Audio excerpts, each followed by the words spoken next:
বিক্রি হয়ে গেল ২৪ বছর আগে মেসির সই করা সেই ন্যাপকিন। কত দাম উঠল নিলামে? ভিডিওটি লাইক, কমেন্ট, শেয়ার ও সাবস্ক্রাইবার করুন।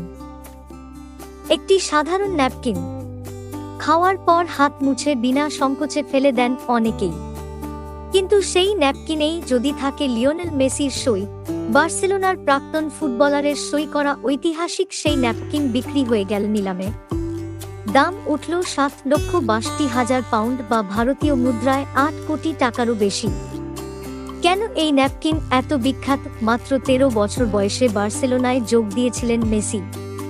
তার আগে বাবা জর্জের সঙ্গে একটি হোটেলে আলোচনায় বসেছিলেন বার্সেলোনার তৎকালীন স্পোর্টিং ডিরেক্টর কার্লেস রেক্সাচ। তখনও মেসিকে সই করানোর কাগজপত্র তৈরি হয়নি, কিন্তু মেসির প্রতিভা বুঝতে একটু অসুবিধা হয়নি রেক্সাচের। ততদিনে মেসির নাম এদিক ওদিক অল্পবিস্তর ছড়িয়েও পড়েছে। কোনো মতেই এমন ফুটবলারকে সই করানোর সুযোগ হাতছাড়া করতে চাননি রেক্সাচ। সেই হোটেলের একটি ন্যাপকিনেই মেসিকে দিয়ে প্রাথমিক সই করিয়ে নেন। সেই ন্যাপকিনে লেখা বয়ান অনুযায়ী ১৪ ডিসেম্বর ২০০০ সালে বার্সেলোনার হয়ে প্রথমবার কোনো চুক্তিতে সই করেছিলেন মেসি। সেখানে রেক্সাচ ছাড়াও মিঙ্গুয়েলা এবং আর্জেন্টিনায় মেসির এজেন্ট হোরাশিও গাজ্জিওলি ছিলেন।